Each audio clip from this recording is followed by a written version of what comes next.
सुंदरवन के पावन और सुंदर जंगल में सभी पक्षी एक बड़े परिवार की तरह सुख शांति से रहते थे।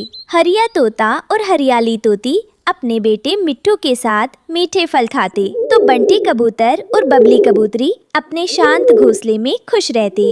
लेकिन इस हंसते खेलते जंगल पर एक बहुत बड़ा संकट मंडरा रहा था। ये संकट था क्रूर भुल्ला चील, उसकी पत्नी माही चील और उनके डाकू चीलों का गिरोह। सुनिए जी, मुझे इस सुंदरवन के छोटे पक्षियों से चिढ़ होने लगी है। जब देखो तब ये सब मिलकर दाना चुगते हैं और हमारे हाथ कुछ नहीं लगता। आज से इस जंगल का नियम बदलेगा। हम इनका सारा भोजन, अनाज और इनके सुंदर घोंसले छीन लेंगे। माही, तुम बिल्कुल ठीक कहती हो। कल सुबह जब ये सब दाना खोजने निकलेंगे, हम अपने डाकू ईगल्स के साथ हमला करेंगे और इनका एक एक दाना लूट लेंगे। कोई पक्षी हमारा सामना कर नहीं पाएगा। पेड़ के पीछे छुपी टुनटुनी चिड़िया ये सब सुन लेती है और डर के मारे कांपने लगती है। वो उड़कर सीधे रानो चिड़िया के घर पहुंचती है। रानो दीदी, ओ रानो दीदी, अनर्थ हो गया, आफत आ गई दीदी। वो भुल्ला चील और माही चील हमारे घोंसलों को उजाड़ने और हमारा सारा भोजन छीनने की योजना बना रहे हैं। अब हमारे बच्चों का क्या होगा?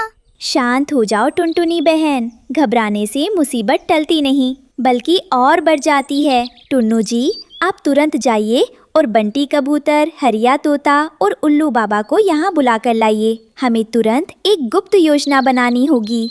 हाँ रानो, मैं अभी जाता हूँ। हे भगवान, हमारे बच्चे गुड़िया और कुकू अभी बहुत छोटे हैं। हमें कुछ तो करना ही होगा। रात का समय एक बड़े बरगद के पेड़ के नीचे सभी प्रमुख पक्षी और उल्लू बाबा इकट्ठा हैं। लल्लू तोता अपने बंगाली अंदाज में बोलता है, अरे बाबा, ये चील लोग तो बहुत ही गड़बड़ा छे। हमरा सारा आम और अमरूद छीन लेगा तो हम क्या खाएगा? रानो दीदी, कुछ उपाय करो ना भाई। शांत पक्षियों, शांत। भुल्ला चील और माही चील ताकत में हमसे बहुत बड़े हैं। अगर हम खुले में उनका सामना करेंगे तो नुकसान हमारा ही होगा। समझदारी इसी में है कि हम अपने घोंसले और अनाज को ऐसी जगहों पर छुपा दें जहां चील की नजर कभी न पहुंच सके। लेकिन बाबा, ऐसी कौन सी जगह है जहां वो हमें ढूंढ नहीं पाएंगे? बाबा ठीक कह रहे हैं। हमारे जंगल में जो पुराना घना बम्बू का जंगल है, वहाँ की सूखी झाड़ियों और पेड़ के खोखलों के अंदर हम अपने गुप्त घोंसले बनाएंगे। बाहर से हम उन रास्तों को हरी पत्तियों और लताओं से ढक देंगे ताकि आसमान से उड़ते हुए चील को सिर्फ जंगल दिखाई दे, कोई घोंसला नहीं। यह विचार बहुत उत्तम है। हम सुबह होने से पहले ही अपने अंडे और बच्चों को वहाँ सुरक्षित पहुँचा देंगे। रानो चिड़िया की सूझबूझ से सभी पक्षियों ने रात में अपने गुप्त घोंसले तैयार कर लिए। उन्होंने अपने बच्चों को सुरक्षित छुपा दिया और बाहर भोजन का एक दाना भी नहीं छोड़ा। पूरा सुंदरवन ऐसा लग रहा था मानो वहाँ कोई रहता ही ना हो। अजी सुनते हो, पूरा दिन सोते रहते हो। जग्गू सुबह से भूखा है। जाओ, कहीं से अनाज खोज कर लाओ। दूसरों के घोंसलों में ताक झांक करने के अलावा तुम्हें कोई काम ही नहीं है। अरे भाग्यवान, तुम तो ऐसे चिल्लाती हो जैसे भोजन पेड़ पर नहीं मेरी जेब में रखा है। रुक, मैं अभी जाता हूँ और उस सीधे सादे बंटी कबूतर के घोंसले से मक्के के दाने लेकर आता हूँ। कालू कौवा उड़कर पूरे जंगल में घूमता है, लेकिन उसे हर घोंसला खाली और उजाड़ दिखाई देता है। वो हैरान रह जाता है। अरे, इस सुंदरवन को क्या हो गया? ना कहीं रानो चिड़िया दिख रही है, ना तोती का आता पता है। सारे घोंसले खाली पड़े हैं। क्या सबके सब जंगल छोड़कर भाग गए? मेरे जैसे चालाक कौवे का अब क्या होगा? मैंने तो कभी खुद मेहनत की ही नहीं। तभी आसमान से भुल्ला चील और माही चील अपने साथियों के साथ चिल्लाते हुए नीचे आते हैं। वे खाली घोंसले देखकर गुस्से से लाल हो जाते हैं। अरे आफत, ये क्या मजाक है? पूरा जंगल खाली है, एक भी चिड़िया का बच्चा या अनाज का दाना यहाँ नहीं है। माही, ये सब कहाँ गायब हो गए? भुल्ला जी, जरूर इन पक्षियों को हमारी योजना का पता चल रहा था, लेकिन ये सब छुपाएंगे कहाँ? तभी माही की नजर पेड़ पर छुपे कालू कौवे पर पड़ती है। अरे देखो, वो आलसी कालू कौवा वहाँ बैठा है। इसे जरूर पता होगा। भुल्ला चील उड़कर कालू कौवे के पास जाता है और अपनी बड़ी परछाई से उसे डराता है। कालू डर के मारे कांपने लगता है। क्यों रे कालू, अगर अपनी भलाई चाहता है तो सच सच बता दे कि जंगल की सारी चिड़ियां और उनके बच्चे कहाँ छुपे हैं। अगर नहीं बताया तो आज तेरा घोंसला हमेशा के लिए गिरा दूंगा। अरे चील महाराज, शांत हो जाइए, शांत हो जाइए। मुझे कसम से कुछ नहीं पता। मैं तो खुद सुबह से भूखा घूम रहा हूँ। लेकिन आप चिंता मत कीजिए, मेरा नाम शातिर कालू कौवा है। मैं अपनी जासूसी बुद्धि का इस्तेमाल करूंगा और उन चिड़ियों के गुप्त ठिकाने का पता लगाकर आपको बताऊंगा। बदले में मुझे और मेरे परिवार को ढेर सारा अनाज मिलना चाहिए। ठीक है कालू, अगर तुमने हमें उनका ठिकाना बता दिया तो हम तुम्हें इस जंगल का बड़ा लीडर बना देंगे और ढेर सारा भोजन भी देंगे। जाओ और पता लगाओ। कालू कौवा जंगल में रोने का नाटक करते हुए उड़ता है। वो रानो चिड़िया के पुराने पेड़ के पास जाकर जोर जोर से चिल्लाने लगता है। हाय दया, कोई मेरी मदद करो। मेरे पेट में बहुत दर्द हो रहा है। मैं भूख से परेशान हूँ। मेरी पत्नी गौरी और बच्चा जग्गू भी बेहाल है। क्या इस जंगल में कोई दयालु पक्षी नहीं बचा जो एक भूखे कौवे को थोड़ा सा दाना दे सके? रानो चिड़िया और टुनटुनी चिड़िया झाड़ियों के पीछे से कालू को देखती हैं। टुनटुनी का दिल पिघल जाता है। रानो दीदी, देखो कालू भाई कितने कष्ट में है। वो भले ही थोड़े लालची है, लेकिन आखिर है तो हमारी पड़ोसी ही ना।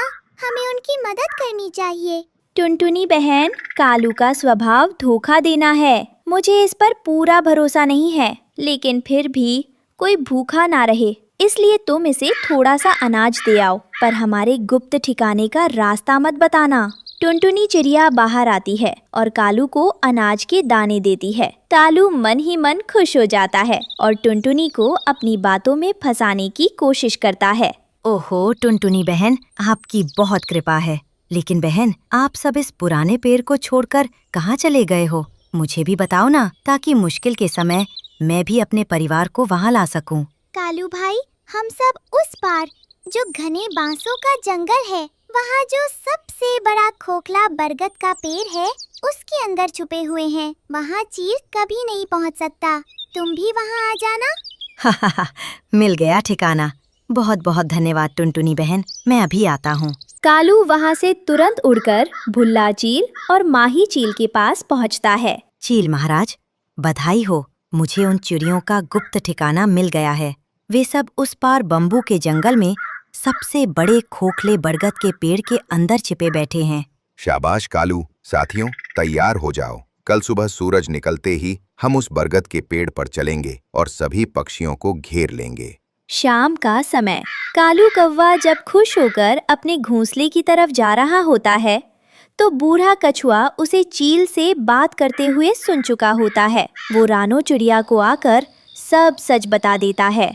रानो बेटी, कालू ने तुम्हें धोखा दिया है। उसने भुल्ला चील और माही चील को तुम्हारे गुप्त ठिकाने का पता बता दिया है। कल सुबह वे सब यहाँ आने वाले हैं।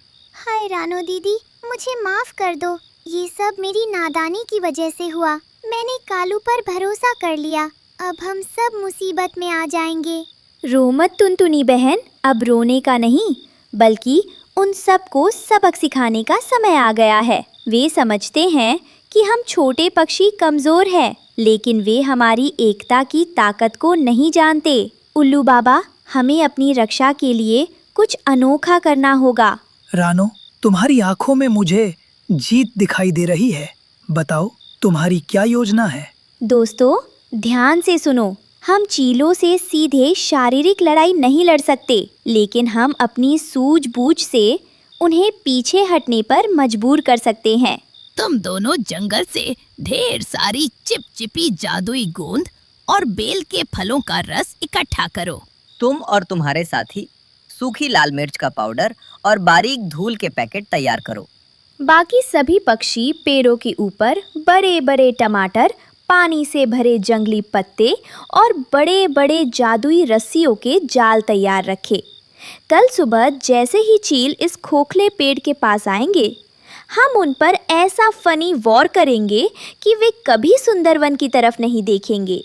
अरे शाबाश रानो दीदी, हम ऐसा जादुई गोंद लाएगा कि चील का पंख आपस में चिपक जाएगा। मजा आ जाएगा भाई। सुबह का समय। सूरज की पहली किरण निकलती है। भुल्ला चील, माही चील और उनके साथियों का पूरा दल आसमान में उड़ता हुआ बम्बू के जंगल की तरफ आता है। आगे आगे रास्ता दिखाते हुए कालू कौवा उड़ रहा है। वो देखिए चील महाराज, वही है वो बड़ा खोखला बरगद का पेड़। इसी के अंदर सारे पक्षी आराम से सो रहे होंगे। जाइए और उन्हें घेर लीजिए। आज सुंदरवन पर हमारा राज होगा। आगे बढ़ो। जैसे ही भुल्ला चील और उसके साथी पेड़ के पास पहुंचते हैं, रानो चिड़िया जोर से सीटी बजाती है। सुंदरवन के वीरों, आगे बढ़ो। अचानक पेड़ों के पीछे से सैकड़ों पक्षी बाहर आते हैं। हरिया तोता और लल्लू तोता बर्तनों में भरी जादुई चिपचिपी गोंद और बेल का रस सीधे भुल्ला चील और माही चील के ऊपर गिरा देते हैं। अरे ये क्या चिपचिपी चीज है? ओ नहीं, मेरे पंख आपस में चिपक रहे हैं। मैं ठीक से उड़ नहीं पा रहा हूँ। बचाओ, मेरे चेहरे पर सब चिपक गया, मुझे कुछ दिखाई नहीं दे रहा। तभी बंटी कबूतर और उसके साथी ऊपर से सूखी लाल मिर्च का पाउडर और धूल की बौछार कर देते हैं। मिर्च की खुशबू और धूल से चीलों और कालू कौवे की आंखों में हल्की जलन होने लगती है और वे मजेदार ढंग से खांसने लगते हैं। अरे बाप रे बाप, यहाँ तो मिर्च डाल दी। बचाओ रे गौरी, बचाओ। मैं तो सिर्फ रास्ता दिखा रहा था, मुझे क्यों लपेट लिया? अंत में पक्षी ऊपर से एक बहुत बड़ा जादुई रस्सियों का जाल उनके ऊपर गिरा देते हैं, जिससे भुल्ला, माही और सारे साथी चील उसमें फनी तरीके से उलझ जाते हैं। रानो बहन, हमें माफ कर दो। हम अपनी ताकत के घमंड में गलत काम कर रहे थे। हमें छोड़ दो। हम वादा करते हैं कि आज के बाद कभी किसी छोटे पक्षी को तंग नहीं करेंगे। हाँ रानो बहन, मुझे भी माफ कर दो। मैं आगे से कभी चालाकी नहीं करूँगा, कभी जासूसी नहीं करूँगा।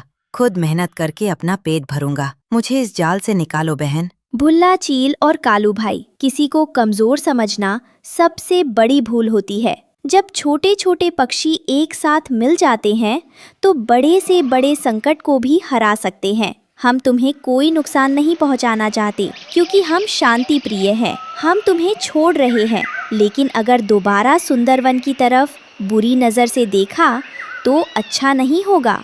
पक्षी जाल हटा देते हैं। भुल्ला चील, माही चील और उनके साथी डर कर आसमान की तरफ भाग जाते हैं और फिर कभी लौट कर नहीं आते।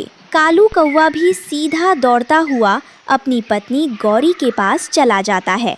इस तरह रानो चिड़िया की अद्भुत सूझबूझ, उल्लू बाबा के मार्गदर्शन और सभी पक्षियों की अटूट एकता ने सुंदरवन को हमेशा हमेशा के लिए सुरक्षित कर दिया। अब जंगल में फिर से खुशहाली छा गई थी। बच्चे, गुड़िया, कुकू और मिट्ठू फिर से आज़ादी से खेलने लगे थे और लल्लू तोता खुशी से नाचते हुए गाने लगा था। अरे वाह, एकता की जीत भाई। अब हम सब मिलकर खाएगा मीठा मीठा आम। सुंदरवन जिंदाबाद। ज्योति परिहार, आयुष, शुमैला अहमद, मोनी, प्रिंसी,